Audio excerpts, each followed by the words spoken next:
I guess the answer to that is absolutely. Why not? Why wouldn't I? I mean, okay. Why? I mean, come on. Okay, we'll let him know. We'll let him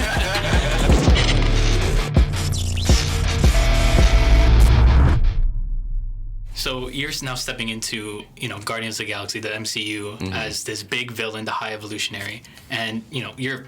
After seeing the movie, you play such a cruel, and I mean that as a compliment. Very cruel villain that that everyone's gonna hate. And I just want to bring up the screenwriting book called "Save the Cat," the last book on screenwriting you'll ever need by Blake Snyder. Oh. Which brings up the point of, if you want the audience on the hero side, have them save a cat. And obviously, the High Evolutionary is doing the complete opposite of that. And I just want to know, considering animal cruelty is such a sensitive topic, what was the process like in taking on this role while making sure that it was handled with care, but still portraying the horrific side of the High Evolutionary? Yeah, well, first of all, I didn't interact with any of the animals, so none of what I do is done to any animals. So that was a big part of it.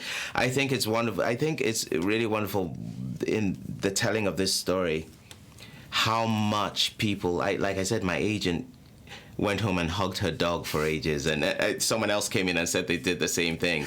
And I even saw my dog in the eyes of Rocket when I saw the final product and teared up, So I think in an inverse way, it's making us more aware of that, because animals mean a lot to James. And there is no more beloved animal in the universe than Rocket Raccoon, So I think in view of taking advantage of defenseless creatures and stuff, there's something inversely beautiful about the fact that this movie, in seeing horrific actions done on my part for it, is reminding people of how we need to, make sure we protect these helpless beings, I love that. Yeah. And, one of the very first things that we saw of you was at San Diego Comic-Con, where you came up in all the regalia. Yes.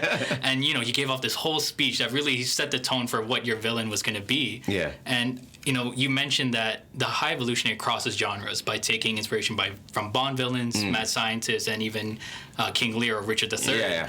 So what's your mentality when you take on a villain role? Are they like the hero of their own story, or are they just kind of there to stir chaos for the hero?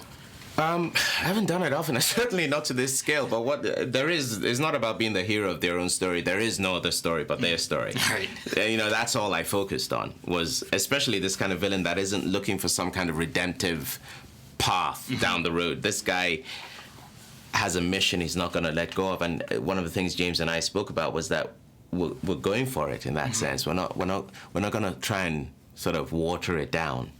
So for me, I had inspiration from all those things you said: Bond villains, Dr. Frankenstein, Jekyll and Hyde, Dr. Moreau. I mean, like all these, I've grown up with them. Gary Oldman's Dracula, like I've grown up with all these sort of villains that are just fun to watch and engaging, and they're not here to be sympathetic, So, and then my Shakespearean background is the grandeur of the guy, the sort of arrogance of knowing that people want to listen to him when he speaks was a big part of it. But, so I never really, I never thought of him as hero or villain. That's not what I'm interested in. It's just like, I know what I have to do and I'm going after it. And it was a commitment to that I'm hoping that people are reacting to, Oh, yeah, for sure. And obviously, that commitment, I can feel it, radiating off the screen. And I'm curious, because obviously you're such a nice guy. I've seen your multiple interviews. But channeling that anger and embodying that rage that the High Evolutionary has, does that stick with you? Or, does it kind of linger, with you even after the camera stopped rolling? It's funny, no. I don't. My whole career, I know there's a whole school of thought of that lingering. I don't. I really do believe that our imagination is so strong and our bodies are so alive, and a part of craft and developing your craft over the years is training your body to have access to going going from here to your gut, to your heart, to your head really easily, clearing out, making sure there's no congestion in the superhighway that connects all those things. That it's acting for me. It's like, I know rage, because we do know all those emotions. We do know them. We don't hopefully go there, but we do know them. We've experienced them. We know the rage of a child of being promised something and not getting it from the parent. We know the heartbreak of a lover when someone betrays. You know what I mean? We know all these things, and we're constantly, like Trigorin says in The Seagull, we're storing it away as experiences to tap into, and that's what I love doing. Is like, oh, I can go there today. You know, that sort of angry 12-year-old that I made a promise to my mom, okay, I'll try not to shout so much when I get upset anymore. I can go and tap into that, you know, and it's fun.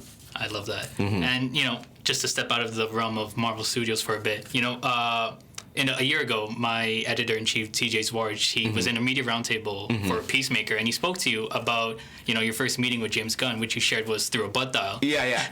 And so I'm curious, you know, considering your relationship now with James Gunn after these two different projects, obviously he's now the co-head of DC Studios.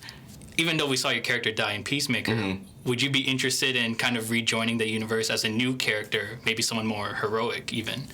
Of course. I mean, I'll put it this way. James Gunn is probably, so far in my life, probably one of maybe two directors, creators in the world that if he called, I'd say yes before I read the material, because I trust his instincts about this sort of actor he believes I am so strongly. So I guess the answer to that is absolutely. Why not? Why wouldn't I? I mean, okay, Come on. Okay, we'll let him know. All right. I mean, Chukwudi, thank you so much for taking the time. Again, Thank you. You are an amazing. You're the scariest villain in the MCU. Thank you so much. So Thank you. I'm so glad, and I can't wait to see any of your future stuff. Thank you so much, mate. Lovely Thank you. seeing you.